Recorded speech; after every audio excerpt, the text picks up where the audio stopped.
కడప జిల్లా పులివెందుల కాన్స్టిట్యుయెన్సీ మన జగన్మోహన్ రెడ్డి గారి కాన్స్టిట్యుయెన్సీ. ఈ కాన్స్టిట్యుయెన్సీలో జెడ్పీటీసీకి చెందిన ఒక మండలానికి చెందిన ఒక చిన్న ఉప ఎన్నిక జరుగుతూ ఉంది. ఈ ఉప ఎన్నికను అది ఎందుకో తెలియదు కానీ చంద్రబాబు నాయుడు గారు అత్యంత ప్రతిష్టాత్మకంగా తీసుకున్నారు. ప్రతిష్టాత్మకంగాని జర్నలిస్ట్ మాట్లాడడం కాదు కానీ దాన్ని ఈగోకి తీసుకున్నారండి. చాలా ఈగోకి తీసుకున్నారు. ఎట్లయినా జగన్మోహన్ రెడ్డి అడ్డాలో మనము జెండా ఎగరేయాలి, జగన్మోహన్ రెడ్డి పులివెందుల తనదని చెప్తాడు కదా. అప్పుడు లాస్ట్ ఎలక్షన్స్లో కుప్పం, నా నియోజకవర్గంలో నా యొక్క లోకల్ బాడీ ఎలక్షన్స్ అన్నీ జగన్మోహన్ రెడ్డి లాక్కున్నాడు. కనీసం ఒక్కటన్నా పులివెందుల అడ్డాలో లాగేసుకోవాలి అని ఒక చాలా కాన్ఫిడెంట్గా దాడి చేయడం మొదలుపెట్టాడు. చంద్రబాబు నాయుడు గారికి ఈ ఆలోచన వస్తే తప్పులేదు. దాని ఎగ్జిక్యూషన్ మాత్రం నాకు తెలిసినంత వరకు it is being done by Nara Lokesh. ఎందుకంటే ఇంత అగ్రెసివ్గా ఒక మనిషి ఎగ్జిక్యూషన్లో అటెంప్ట్ చేస్తున్నారు అంటే ఇది చంద్రబాబు నాయుడు గారు అయితే చెయ్యరు. చంద్రబాబు నాయుడు గారు చేసినా బయటపడరు, కానీ నారా లోకేష్ గారు పాపం బయటపడతారు. ఎందుకంటే యువకుడు యువరక్తం కాబట్టి బయటపడతారు.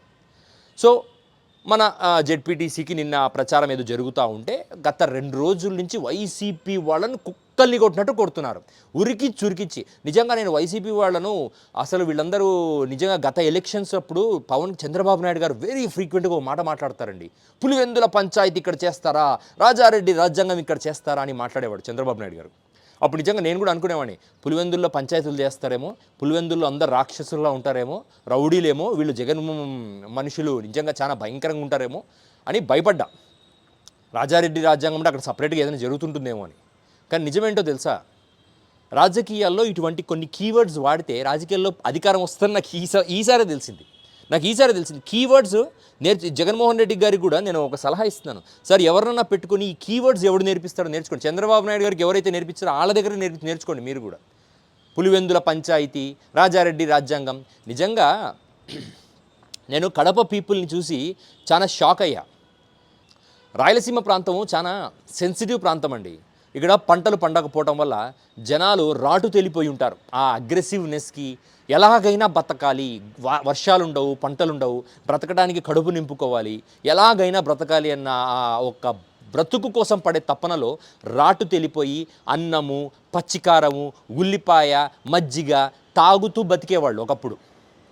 ఏదో దేవుని దయ వల్ల వర్షాలు లేదా ఈ మోడర్న్ గవర్నెన్స్ వల్ల, ఇరిగేషన్ వల్ల కొంచెం రాయలసీమ సస్యశ్యామలమై అందరూ 4 రూపాయలు సంపాదించుకోవడం మొదలుపెట్టి హత్యలు చేసుకొని బతకడం కోసం హత్యలు చేసే స్టేజ్ నుంచి ఇప్పుడు బ్రతుకు కోసం పొలాలు అమ్ముకొని పిల్లల్ని ఎంబీబీఎస్ని బీటెక్ని చదివించుకొని ఫారెన్లకు పంపించి ఈరోజు రాష్ట్రంలో మంచి ఐఏఎస్లు, ఐపీఎస్లు వీళ్ళందరూ కడప జిల్లా నుంచి బయటికి వస్తున్నారంటే ఇదంతా జనంలో వచ్చిన మార్పు.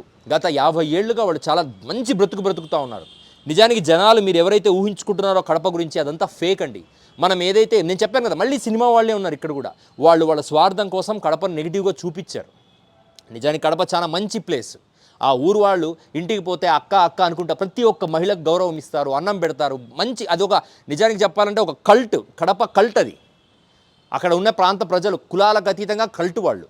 కానీ వాళ్ళ గురించి నెగిటివ్ ఒపీనియన్ పెంచి పోషించింది రాజకీయ పార్టీలలో ప్రముఖమైన పాత్ర పోషించింది చంద్రబాబు నాయుడు గారు.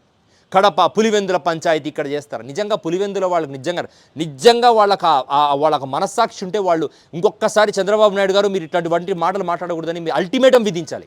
అప్పుడు కానీ చంద్రబాబు నాయుడు గారికి అర్థం కాదు. కుప్పం పంచాయతీ, విజయవాడ పంచాయతీ అని ఎవరన్నా అంటున్నారా? విజయవాడలో ఎన్ని క్రైమ్స్ జరుగుతున్నాయి. అట్లని చెప్పి కడపోడు ఎవడన్నా వచ్చి విజయవాడను చూసుకోపో అని అన్నాడు. ఎందుకంటే కడపోడికి వాడికి ఆకలి అవుతుంది, వాడు తినాల్సిన అవసరం ఉంది. రాయలసీమలో ఇప్పటికీ ఆకలి చావులు ఉన్నాయి, ఇంకా రైతుల కేకలు ఉన్నాయి. అటువంటి కడప గురించి నెగిటివ్గా ప్రచారం చేసిన పర్యవసానం ఏంటో తెలుసా? నిన్న మా వాళ్లపై రాళ్ల దాడి జరుగుతుంది, హత్యకు ప్రయత్నం చేస్తున్నారు, చంపడానికి ఉరికిస్తున్నారు, రోడ్ల మీద కత్తులు పట్టుకొని, రాళ్లు పట్టుకొని, పెద్ద కొడవళ్ళు పట్టుకొని, గడ్డపారలు పట్టుకోనని వైసీపీ ఎంపీ అవినాష్ రెడ్డి, సతీష్ రెడ్డి గారు వాళ్ళు కడప డిఎస్పీ కార్యాలయానికి వెళ్ళి, సార్ ఇట్లా చెయ్యండి సార్, మాకు ఎట్లయినా రక్షణ కల్పించండి, ఎలక్షన్ని ప్రశాంతంగా కానిచ్చండి, మాకు అనుకూలంగా వద్దు, మీరు ఎట్టాగో ఫేవరెటిజం చేసుకుంటున్నారు కానీ ప్రాణాలు పోకుండా చూడండి అని రిక్వెస్ట్ ఇస్తే డిఎస్పీ చెప్పిన మాట విని నేను షాక్ అయ్యా. ఏదో ఒక టీడీపీ కార్యకర్త దగ్గరికి వెళ్ళో, టీడీపీ నాయకుని దగ్గరికి వెళ్ళి రిక్వెస్ట్ చేసుకుంటే వాడు అంటాడు, ఏమని అంటాడు, అరే ఇంతకుముందు మీరు చేశారు కదరా ఇప్పుడు మేము చేయమా అని అంటే ఒక జస్టిఫికేషన్, ఓకేలే టీడీపీ కార్యకర్త కదా మాట్లాడుతుంటారు వీళ్ళు ఇట్లాగే పార్టీల కార్యకర్తలని. కానీ అన్ఫార్చునేట్లీ డిఎస్పీ ఏమన్నాడు తెలుసా, మీరు చేసినారు కదా ఇంతకుముందు కాబట్టి ఇప్పుడు వాళ్ళు చేస్తున్నారు అని డిఎస్పీ అనటం, నేనే కాదు మొత్తం యావత్ భారతదేశం షాక్ అవ్వాల్సిన విషయం ఇది. ఒక ప్రభుత్వం నుంచి డబ్బు తీసుకుంటూ ప్రజలకు రక్షణగా ఉంటానని హామీ ఇచ్చి రక్షణ శాఖ అంటే పోలీస్ అనేవాడు రాగద్వేషాలకు అతీతంగా, కుల మతాలకు అతీతంగా, పార్టీలకు అతీతంగా ప్రజలకు అంటే ఒక ఒక ఒక మన కష్టం వస్తే ఎవరి దగ్గరికి వెళ్తామండి? పోలీసుల దగ్గరికే కదా. ఇప్పుడు పోలీసుల దగ్గరికి వెళ్తే నువ్వు పలానా పార్టీ వాడివి, నువ్వు చచ్చినా తప్పు లేదు అనే విధంగా వాళ్ళు మాట్లాడితే ఇంకా మనము ఒక క్షణం నాకు కొంచెం భయం కూడా వేసింది. ఒకవేళ పోలీసులు గివప్ ఇస్తే ఎవడైతే చావడానికి అంటే ఎవడి మీదకి అయితే దాడి చేస్తున్నారో వాడు ఇంక ఏం చేయాలి నెక్స్ట్? వాడి ప్రాణం కాపాడుకోవడానికి what is next his resort? పోలీసుల దగ్గరికి వెళ్తే నాకు రక్షణ దొరుకుతుందన్న ఒక నమ్మకం వాడికి రానప్పుడు ఇక ఏం చేయాలి? ప్రశాంతంగా కడపలో శాంతి భద్రతలు సంతోషంగా డెవలప్ అయ్యి అందరూ చదువుకుంటూ బాగుపడుతున్న ఆ ప్రాంతంలో సడన్గా ఇటువంటి కల్చర్ పోలీసుల ద్వారా రావటం అనేది రైటా రాంగా నాకు తెలీదు. నేను ప్రజలకే వదిలేస్తాను. ఇటువంటి మాట మాట్లాడిన పోలీస్ రైటో రాంగో కూడా నాకు తెలీదు. మరి డిఎస్పీ గారు తెలిసన్నారా, తెలియకన్నారా, లేదా ఆయన డిఎస్పీ అన్న విషయం మర్చిపోయారా, లేదా సరేలే నేను ఇప్పుడు ఏమైనా మఫ్టీలో ఉన్నా నార్మల్గా మాట్లాడుతున్నా అనుకున్నారా? It's up to him. కానీ ఇటువంటి మాటలు పోలీసులు మాట్లాడే స్టేజ్కి ఆంధ్రప్రదేశ్ వచ్చింది అంటే ఇక మన రక్షణ ఎవరి బాధ్యతో నాకు అర్థం కావడం లేదు. ఒకవేళ రాజకీయాల ముసుగులో కామన్ మ్యాన్ ఇటువంటి సమస్యలు ఇరుక్కుంటే వాడి ప్రాణాలకు రక్షణ ఉందో లేదో ఇక మనమే డిసైడ్ చేసుకోవాలి.